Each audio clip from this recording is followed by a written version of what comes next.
belə buyurur: Ey iman gətirənlər, qazandığınız şeylərin yaxşısından Allah yolunda xərcləyin. Bu ayə vasitəsilə uca Allah müsəlmanları Allah yolunda çoxlu sədəqə verməyə çağırır. Sədəqə ibadətlər arasında insana ən çox savab qazandıran əməllərdən biridir. Bir görün sədəqə insana nə qədər savab qazandırır. Uca Allah buyurur: Mallarını Allah yolunda xərcləyənlərin məsəli 7 sümbül verən bir toxumun məsəlinə bənzəyir ki, sümbüllərin hər birində 100 ədəd dən vardı. Allah istədiyi kimsənin mükafatını artırar. Allah hər şeyi əhatə edəndir, biləndir. İbn Abbas rəvayət edir. Allahın elçisi sallallahu aleyhi və səlləm insanların ən səxavətlisi idi. Uca Allah sədəqənin əvəzini 1-ə 700 verəcəkdir. Əziz qardaşlarım, sədəqənin bir çox fəzilətləri və faydaları vardır.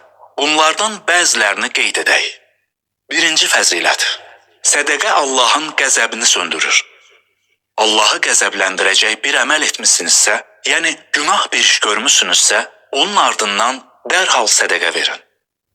Peyğəmbər, ona Allahın salavatı və salamı olsun, hədislərinin birində buyurur: Həqiqətən gizlində verilən sədəqə pak və uca Rəbbimizin qəzəbini söndürür. İkinci fəzilət: həmçinin sədəqə günahları silib aparır. Peyğəmbər, ona Allahın salavatı və salamı olsun, demişdi: Su odu söndürdüyü kimi sədəqə də xətaları silib aparır. Üçüncü fəzilət: sədəqə müsəlmanı cəhənnəm odundan qoruyur. Peyğəmbər, ona Allahın salavatı və salamı olsun, buyurur: Heç olmasa yarım xurma sədəqə ilə özünüzü oddan qoruyun. Sədəqə verməyin fəzilətlərindən dördüncüsü: bəziləri elə düşünürlər ki, sədəqə verdikdə malı azalacaqdır. Amma əksinədir. Sədəqə insanın malını artırır. Əbu Hureyra rəvayət edir ki, Peyğəmbər ona Allahın salavatı və salamı olsun demişdi: Qüdrətli və əzəmətli Allah buyurur: Malından mənim yolumda xərclə, mən də sənə xərcləyəcəyəm. Odur ki, sədəqə verin və bilin ki, mələklər sədəqə verən şəxslər üçün hər gün dua edir. Əbu Hureyra rəvayət edir ki, Peyğəmbər sallallahu aleyhi və səlləm demişdi: Hər səhər insanlar yuxudan oyandıqda yer üzünə 2 mələk inir. Onlardan biri, Allahım, malını sənin yolunda xərcləyən hər kəsə etdiyi yaxşılığın əvəzini ver deyir. Digəri isə, Allahım, xəsislik edən hər kəsi tələf et deyir. Beşinci fəzilət: gizlində sədəqə verən insan qiyamət günü Allahın kölgəsi altında kölgələnəcək 7 sinif insanlardan biridir. Əbu Hureyra, Allah ondan razı olsun, rəvayət edir ki, Peyğəmbər ona Allahın salavatı və salamı olsun demişdi: 7 qism insan vardır ki, Allah onları öz kölgəsindən başqa heç bir kölgənin olmayacağı bir gündə öz kölgəsi altında kölgələndirəcəkdir. Onlardan biri də sağ əli ilə verdiyi sədəqəni sol əlindən gizlədən adamdır. 6-cı fəzilət: cənnətdə sədəqə qapısı vardı. Bu qapıdan sədəqə verənləri çağıracaqlar.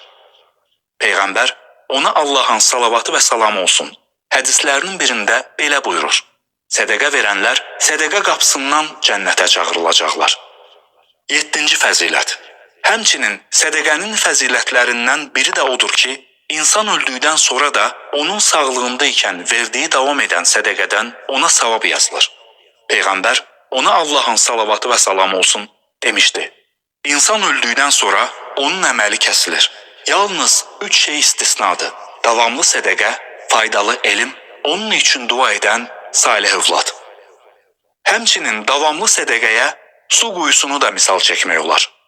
Peyğəmbər ona Allahın salavatı və salamı olsun demişdi: savabı ən böyük olan sədəqə su verməkdir.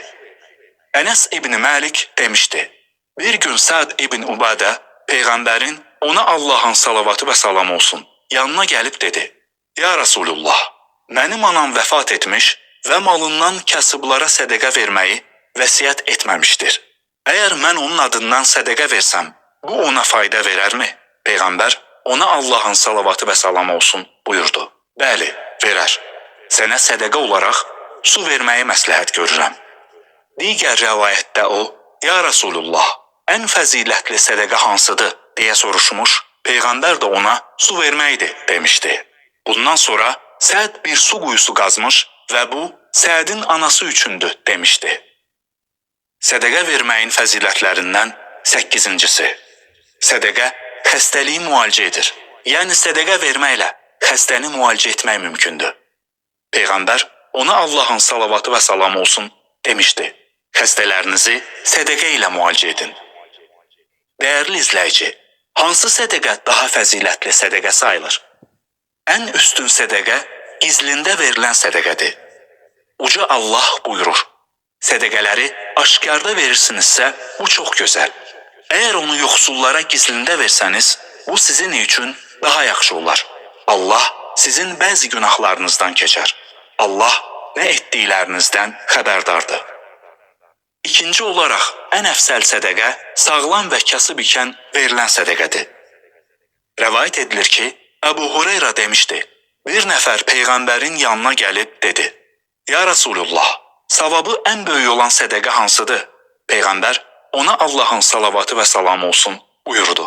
Bu, sənin sağlam və xəsis olduğun, kasıb olmaqdan ehtiyat etdiyin və varlanacağına ümid bəslədiyin halda verdiyin sədəqədir.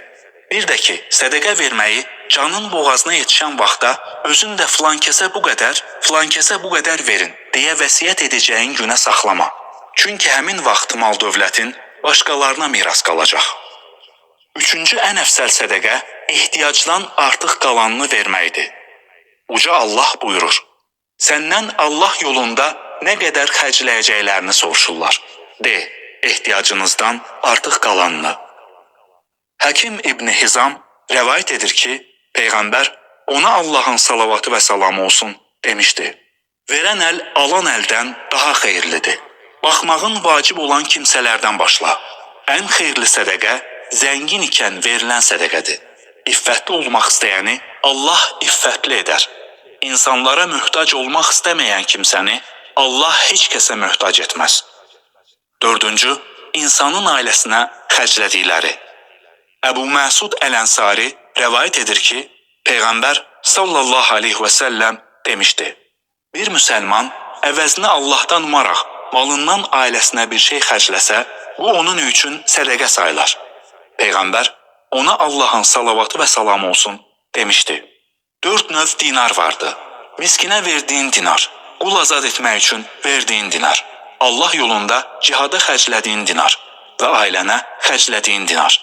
Bunların ən fəzilətlisi ailənə xərclədiyin dinardır. 5-ci, qohum-əqrabaya xərclənilən sədəqə. Peyğəmbər ona Allahın salavatı və salamı olsun demişdi. Miskinə verilən sədəqə yalnız sədəqə sayılır. Qohuma verilən sədəqə isə həm sədəqə, həm də qohumluq əlaqələrini birləşdirmək sayılır. 6-cı, yaxın qonşuya verilən sədəqə. Peyğəmbər ona Allahın salavatı və salamı olsun demişdi. Şorba bişirdiyiniz zaman onun suyunu artıq edin və ondan qonşularınıza da verin. 7-ci, dostlara verilən sədəqə. Peyğəmbər ona Allahın salavatı və salamı olsun demişdi. Kişinin xərclədiyi ən əfsəl dinar onun ailəsi üçün xərclədiyi dinardır.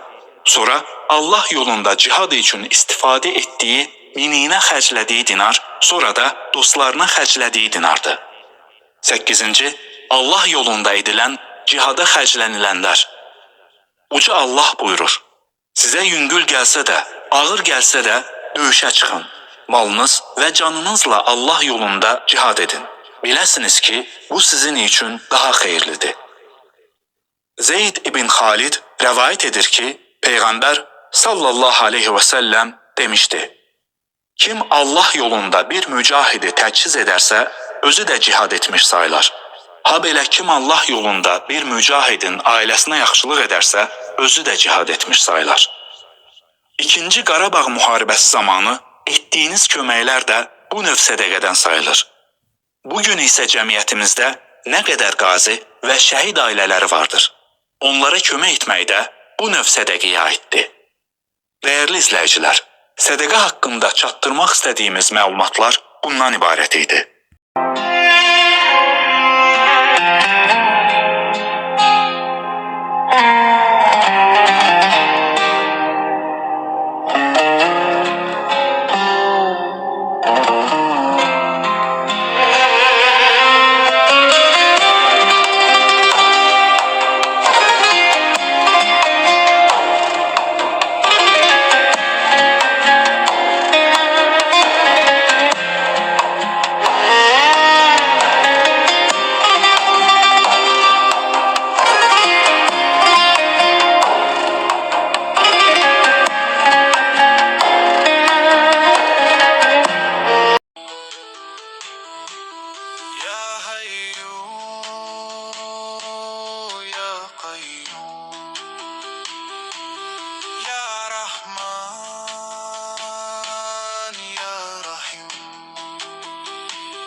أستغيث يا حي يا قيوم